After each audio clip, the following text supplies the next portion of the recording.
السلام علیکم ورحمت الله وبرکاته. دا خیبر نیوز دی او زه یم اعجاز یوسفزی. وړاندې کوو سر خبرونه.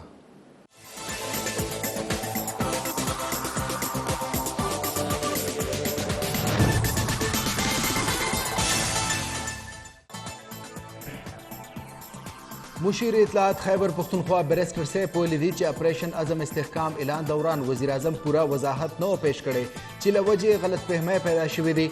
د وفاقي حکومت ناهیلۍ له وجې نه صرف په صوبایي حکومت تنقید شوی دی بلکې پاک فوج باندې هم تنقید شوی دی. موږ غواړو چې عزم استحکام باندې آل پارټیز کانفرنس طلب کړو. ترهګري د ملک لویه مسله ده ولې وفاقي وزیرانو دا معامله د یوې صوبې سره وتړله او د سیاسي پوینټ سکورینګ کوشش یې وکړو. سنی اتحاد کونسل قومي اسمبلی کې د احتجاج کولو فیصله کړې ده. اپوزیشن لیډر عمر ایوب په مشرۍ کې د پی ټی آی پارلماني پارټۍ اجلاس شوی دی. زریو تر مخه اجلاس کې بجټ منظورۍ په وخت د سخت احتجاج حکمت عملي خپلولو فیصله شوې ده. بل خو قومي اسمبلی کې د مطالبات زر منظورۍ عمل مکمل شوی دی. ایوان کې به نن د فاینانس بل او نوي مالي کال بجټ منظوري ورکولی شي. د تحریک انصاف رهنما عمر ایوب د پارټۍ سیکرټري جنرال څوکۍ نه استعفا ورکړې ده. عمر ایوب د چیرمین مرکزی فاینانس بورډ نه هم استعفا ورکړې ده. عمر ایوب د سیکرټري جنرال پی ټی آی څوکۍ نه مستعفي کېدو خط ټویټ کړی دی. وایي چې استعفا منظورولو باندې د باني پی ټی آی شکرګزار یم.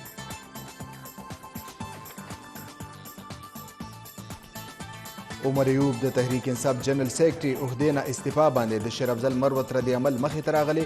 وایي چې اوس هم لیډرشپ کې داسې کسان شته چې هغوی له استعفا پکار ده. شبلی فراز هم نااهل ثابت شوی دی. پکار ده چې د خپلې دواړه عهدې پرېږدي. باني پی ټی آی رهایي او پارټۍ لپاره جدوجهد به جاري ساتم.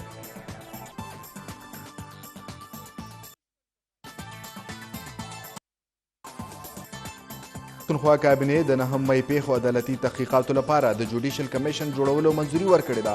جوډیشل کمیشن سربراہ به د پیښور های کورټ جج وي. صوبایي حکومت جج تعیناتۍ لپاره های کورټ چیف جسټس ته خط لیکلی دی. کمیشن جوړېدو نه پس ټي وي آرز به وضع کولی شي.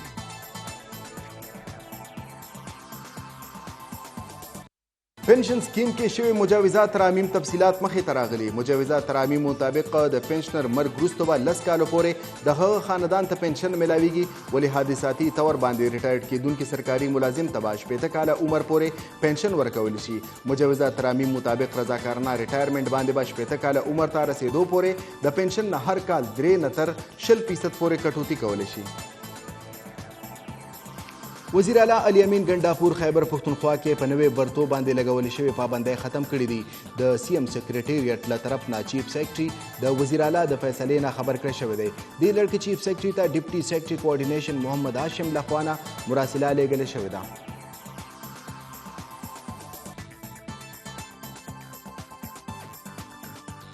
پېښور کې د بجلی لوډ شیډینګ خلاف د جماعت اسلامي احتجاج. وابډا هاوس نه بهر احتجاجي مظاهره شوې ده. د جماعت اسلامي مرکزی امیر حافظ نعیم الرحمن په کال باندې پېښور کې هم د بجلی لوډ شیډینګ خلاف احتجاجي کال ورکړی شوی دی. مظاهرچیانو وینا چې یو خوا د بجلی ناروا لوډ شیډینګ جاري دی نو بل خوا د بجلی په قیمتونو کې بې تحاشه اضافه شوې ده کوم چې د قبلولو وړ نه دی.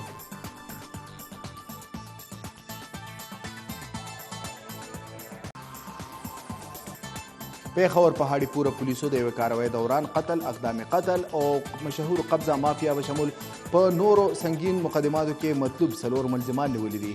گرفتار ملزمانو سره 2 پولیس وردی کې جعلي اهلکاران هم نیولي شوي دي. زری وایي چې ملزمانو د رهایۍ لپاره صوبایي وزیر پولیس ته په مبینه توګه دمکی ورکړي دي. پاکستانی باکسر عثمان وزیر یو بل اعزاز بینکاک کې تایلینډ باکسر ته شکست ورکړی دی. دغه شان په عالمي سطح یې 14م اعزاز په خپل نوم کړی دی. پاکستانی باکسر ورلډ یوت ټایټل، ایشین ټایټل او میډل ایسټ ټایټل تر اوسه پورې ګټلي دي. د ملک په مختلفو علاقو کې باران سره موسم خوشګوار شوی دی ولې زیاتره علاقو کې د ګرمۍ شدت برقرار دی. محکمه موسمیت راتلونکي شواروز دوران جنوبي خیبر پښتونخوا، شمال مشرقي بلوچستان، جنوبي پنجاب او سندھ کې د باران پیشګویي کړې ده. پی ډي ایم متعلقه ادارو ته د باران له وجې ایمرجنسي صورتحال لپاره د تیار اوسېدو هدایات جاري کړي دي.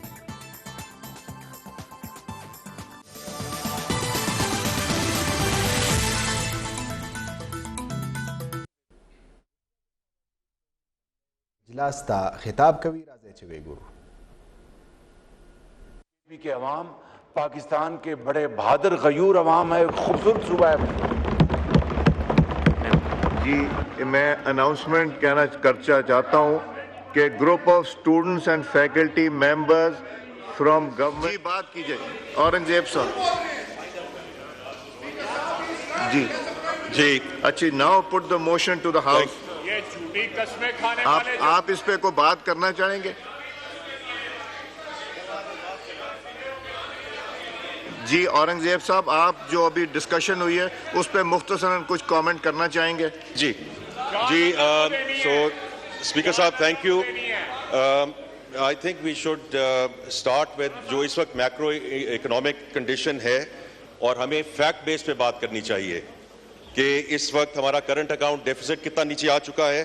فسکل ڈیفیسٹ بڑے کنٹرول میں ہے, کرنسی سٹیبل ہے, خدا نہ خواستہ اس طرف نہیں جا رہی جو لیڈر آف دا اپوزیشن نے کہا ہے, اور یہ 6 مہینے 7 مہینے سے یہ کرنسی سٹیبل ہے اور انشاءاللہ ایسے ہی رہے گی. ہمارے فورن ایکسچینج ریزروز are at $9 billion which are equivalent to 2 months of import cover. انسٹیٹیوشنل انویسٹرز واپس آ رہے ہیں. انفلیشن ٹھیک ہے ڈائنامک ہوتی ہے لیکن 38% سے یہ 11% پہ آئی ہے. پچھلے مہینے فوڈ انفلیشن واز at 2%. سو ایز فار ایز وی آر کنسرنڈ, اور ان سب کو یہ ہونا چاہیے کہ اکانومی جو ہے اس میں اسٹیبلٹی آئی ہے اور انشاءاللہ اسی اسٹیبلائزیشن کو ہم آگے لے کے جا رہے ہیں تاکہ اس کو فردر گروتھ کی طرف لے کے جائیں. جو بجٹ کے بیسک اصول تھے میں ان کو دوبارہ ریپیٹ کرنا چاہوں گا. ٹیکس ٹو جی ڈی پی ریشو اس ملک میں 9.5% نہیں رہ سکتی. ہم متحمل نہیں ہو سکتے. ہمیں جو ریلیف کی بات کرتے ہیں, سسٹینیبلٹی کی بات کرتے ہیں, یہ اگلے 3 سال میں ہم نے اس کو 13% کی طرف لے کر جانا ہے. اور کیسے لے کے جانا ہے؟ پہلے جو ہم نے خود ایڈمٹ کی ہیں, جو لیکیجز ہیں, جو کرپشن ہے اور جو اس میں تھیفٹ ہے اکراس سیکٹرز, انہیں اس کو ٹھیک کرنا ہے بائی انکلوڈنگ ریسٹرکچرنگ ایف بی آر, اور اس کو ڈیجیٹلائزیشن کی طرف لے کے جانا ہے. اسی طرح ہم باقی سیکٹرز کو ویدر از دا ریٹیل ڈسٹریبیوٹرز اور ویز دا ریئل اسٹیٹ, اس میں ہم جو ہے نیٹ کو ایکسپینڈ کر رہے ہیں. اور اس میں جو نان فائلرز والا جو اختراع ہے, جہاں تک مجھے اگر میرے پہ چھوڑا جائے یہ اختراع اس ملک میں فی الفور بند ہو جانی چاہیے, لیکن ہم نے اس کی طرف بہت ایک اہم قدم اٹھایا ہے اگلے سال کے لیے. وی ہیو ٹیکن دوز ریٹس ٹو پیونیٹیو لیولز, تاکہ کوئی نان فائلر 3, 4, 5 دفعہ سوچے کہ اس کو اس ملک میں ٹیکس پے کرنا چاہیے یا نہیں کرنا چاہیے. اس کے علاوہ جی ہم نے جو ڈیولپمنٹ اس میں بجٹ رکھا ہے وہ ایوان کے سامنے رکھ دیا گیا ہے. جو ولنریبل سیگمنٹس ہیں اس میں منیمم ویج کی بات ہوئی ہے, اس میں یوٹیلیٹی سٹورز کی بات ہوئی ہے, اور ہم اس کو آگے لے کر جا رہے ہیں. اسی طرح جو پریویٹائزیشن کی بات کی جا رہی ہے, یہ 2 سے 3 سال کا منصوبہ ہے, اینڈ اٹس گوئنگ ٹو ٹیک انشاءاللہ اٹس گوئنگ ٹو بی ایگزیکیوٹیڈ. تو اس کا ٹیکس ٹو جی ڈی پی, جو اسٹیٹ اونڈ انٹرپرائزز ہیں ان کی ریفارم, اور اس کے ساتھ ہی جو انرجی سیکٹر کی ریفارم ہے, پاور سیکٹر کی ریفارمز ہیں, یہ سب مجموعی طور پہ اس بجٹ کا حصہ ہیں, اینڈ اٹس پارٹ آف آور road map inshallah going forward. بہت شکریہ جی. Now I put the motion to the House. It has been moved that the bill to give effect to the financial proposal of the federal government for the year beginning on the first day of July 2024 and to amend certain laws, the Finance Bill 2024 be taken into consideration at once. All those in favor of it may say aye.